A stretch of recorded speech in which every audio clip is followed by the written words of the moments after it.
It's Halloween time, and I got some stuff to paint. These are for a completely different project. I've done some Halloween things before. We do this thing at work where we have to put something on our door for a contest. And I've done the Mystery Inc. gang, Scooby Doo and the guys. Show that over here. And wolves in a graveyard. I'll show that one over here. But now I'm going to paint a new thing for my wall. Obviously, I'm not at work, so I'm not going to paint it here on a wall and take the wall, but I make sense eventually. I'm going to do poster board, 2 sheets of it, and I'm going to try actually painting it on the wall, not on a table, which is what I would normally do, and try and get more detail. Or I'm trying to actually, I've been doing graffiti, as you can see here. I did my little face, and then I did some graffiti on a wall over there, and then I did that. So let's see if I can do this. First step, putting the canvas on the wall.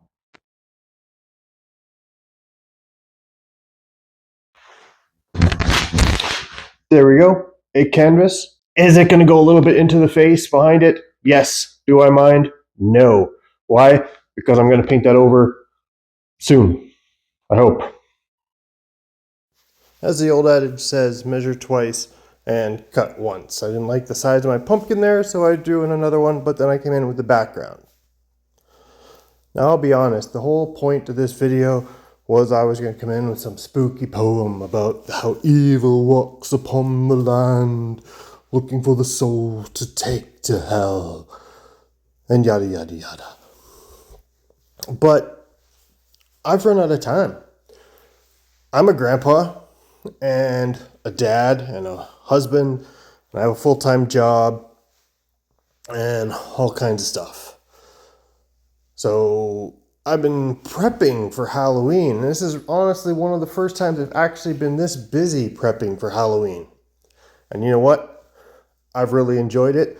This video didn't turn out the way I wanted it to. I don't have the big spooky Vincent Price over talking thingy going on, but you know what? Life is life, my friends. Okay, I was doing it on the wall, but I had to go to a stencil for my moon. Sue me. And plastic, of course, and I had a whole bunch of fun. So, prepping for Halloween this year. I had, my wife has a dance recital thing that she's in, so, and she's playing Carrie. So I had to bloody up a dress, and I used fake blood, and I was splattering all over it, using all of my painting techniques, my freestyle stuff, splattering it, throwing it around the room, rubbing my hands in it. Got on, it looked perfect. It looked all bloody and gross, like the pig's blood had fallen on her, like in Carrie, and it looked amazing. And then we hung it up in the bathroom so it could dry, and then we took our grandson and we drove about hours drive or more to go to this place called Rostern, where they have a corn maze, and they had this bouncy pillow thingy and big slides and all kinds of great food and wagon rides and stuff. And then we got home to find that the dress had dried and was now a big gray stained dress. Wonderful.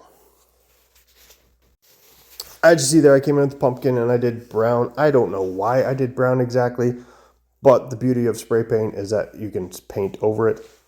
And you also have to trust the process. I did like the whole house and the windows and the crosses and stuff, so I was going to do it. I was determined to make a jack-o'-lantern. But back to Halloween prep. So her dress is now gray and stuff, so now we have to figure out what else to do. In fact, I'm in the garage right now at about 10 after 12 at night, so after midnight. So technically today is Halloween, and I have some red fabric spray paint. I'm going to spray onto the dress. Don't really need it till next weekend, so I got time. And I'm going to use the grayness as like a shadow to the blood. And then I'm even, because I'm an amazing husband, going to sew in a zipper into the back of this dress because she has to do a quick change. Don't ask me why. I will find out when I am watching the show. There I come in with the tiny pink stencil cap, trying that again. I made the hole a little bit bigger. I'm not sure if it's big enough though. And I was doing it with fluorescent orange, which is not the greatest thing to be trying to color with. But I was having fun. The eyes were not turning out the way I wanted them to, but you know what? I had to trust what was going on, and I had to trust that I was going to make it look good. And I think I made it look good. Hope you guys are sticking around to come and see it. If you have other ideas, if you've tried the tiny pink stencil cap, and you have some other ideas on how to make it work better for me, please tell me. I have to really work on my can control, because as you can see there, I'm kind of not great with it. But you know what? Everything takes practice. You don't become the greatest painter overnight, right? Back to stories of the Halloween prep. Now for my grandson, he wanted to be Steve from Minecraft. Okay, that's simple enough. Cubes and stuff. Found some boxes. I found a box that fit over his head perfectly. Cut out some rectangular eye holes for him. And those were great. And then I went and found a box that would fit his body frame. And I made it so that the back kind of flaps together.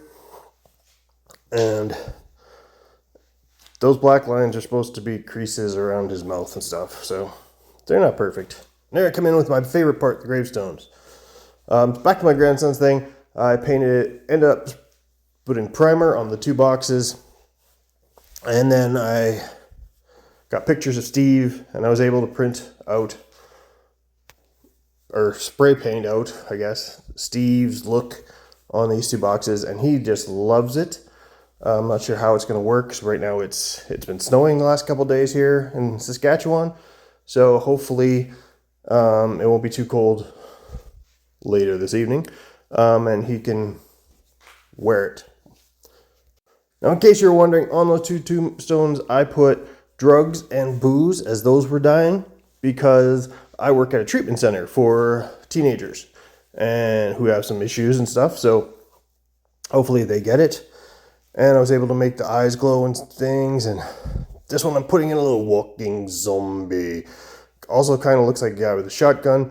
Whatever you think it is, that's what it's going to be. And then here I put in some bats or birds. And then I'm putting in this winged creature on there. It's supposed to be a little ode to one of my favorite scary movies, Jeepers Creepers, which I shouldn't be thinking about right now while I'm out in my garage in the dark. Highlights on the trees. This is looking pretty good. What do you guys think? Let me know in the comments if you guys think I did something right. Oh, well, I gave it a try. It's not perfect. It's not amazing. It's what I got done.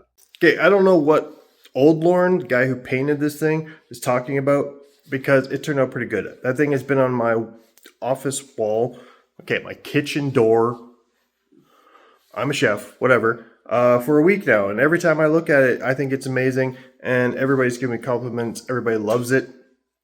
So that's the whole point.